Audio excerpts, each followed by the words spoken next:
February 13th, 2012, I was diagnosed with breast cancer.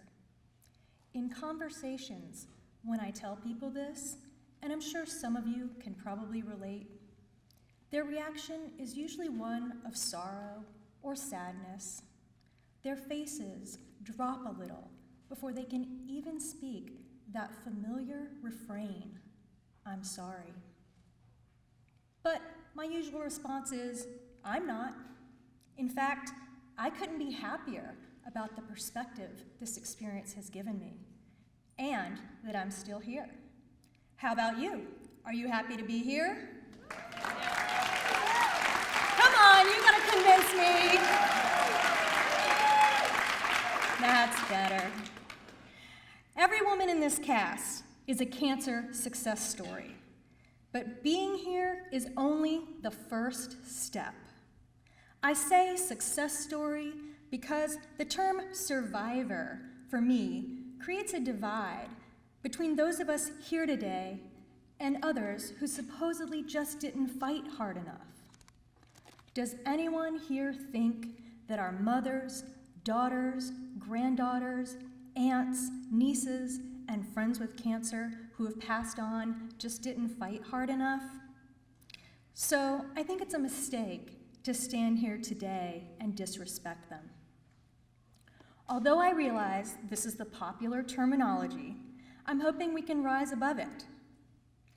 And because we only have one success behind us, I want to help all the success stories out there focus on what other triumphs we can bring to our lives. But first, I'd like to talk about how I got here. If you've been through chemo, you know it's the strangest feeling that the cure made you sicker than you felt when you were so-called sick. And I went through a lot of strange feelings in the year following my diagnosis. Am I alone here? But it was one of the best years of my life because of the lessons I learned and who I have become. To explain the impact of this fully, it would help for you to know who I was before cancer, or BC, as I like to say. I wasn't a very positive person. I was suspicious of people in general. I spent way too much time and energy worrying about what other people thought. I placed unnecessary and sometimes unrealistic expectations on myself. And I did not really give myself full permission to be me at any given moment, especially in workplace or business situations. I remember feeling like I was expected to constantly adapt to environments with values that did not fit with mine. To complicate matters, I clung too tightly to my own values, which means my hands weren't open for other people. Despite having read "Don't Sweat the Small Stuff" and all kinds of conflict management resources, I still sweated the small stuff. And I couldn't quite shake the feeling that the enemy was everywhere. Naturally, that caused a lot of stress. But after cancer, my relationship with people in general, and most importantly, with myself, was transformed. I realized how important it is to let others help you. It's important to embrace how connected we all really are when you get down to it. The life lesson was we need other people. Being comfortable with that is being authentic to the human experience. So is being curious about others' positions and ultra-sensitive to what they might be going through. The truth is, we are all vulnerable. So for me, that begs the question, why be other than what we are? This leads to an essential understanding of who I am, how I do business, and how I make decisions. Authenticity, it's at the center of everything I do today. It is the cornerstone of my second act. But that doesn't mean I'm the perfect picture of authenticity or the guru on the mountaintop. Authenticity is a journey, not a destination, No one has arrived. Like yoga, it is a practice. It is a process.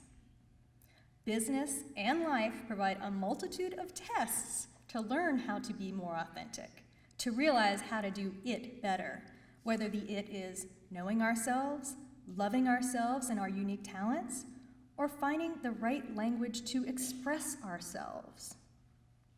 It takes constant attention. But to find that commonality within us, within others, it is a worthy and rewarding endeavor. The drive to create the space for people to be authentic and to give myself permission to be is what changed for me. It's what propelled me to create my solutions around authentic networking and strengths coaching. And while helping professionals achieve deeper relationships and be vulnerable, or guiding those who might be in limbo toward embracing a bigger version of themselves, may not seem like a grandiose contribution to society, it is what I am uniquely qualified to do. We can often solve our own problems because we have wells of strengths and knowledge to draw from. Bringing authenticity to professional interactions and helping people embrace their strengths to lead more authentic lives are just my small ways of changing the world with the realizations I have had as a result of my cancer journey.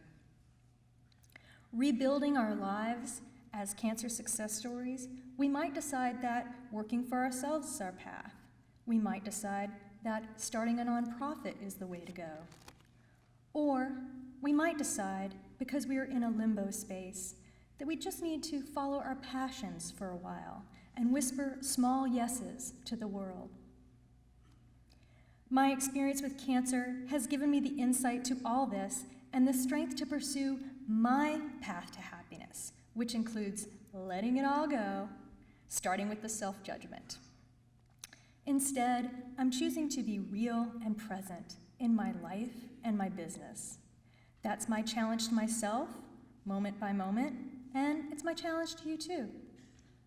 If I could wave a magic wand, I would relieve you of all the judgment, self-doubt, and pesky insecurities that stand in the way of embracing your authentic selves.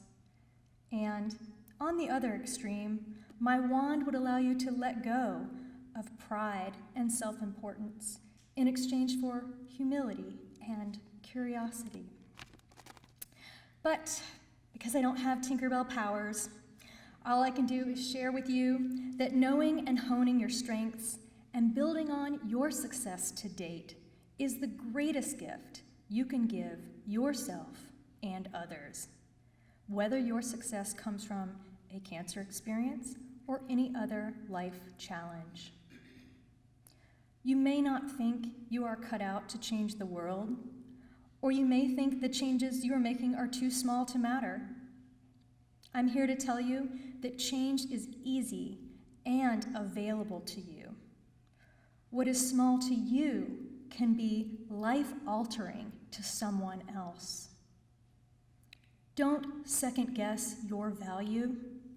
Take an active step in knowing and embracing your strengths.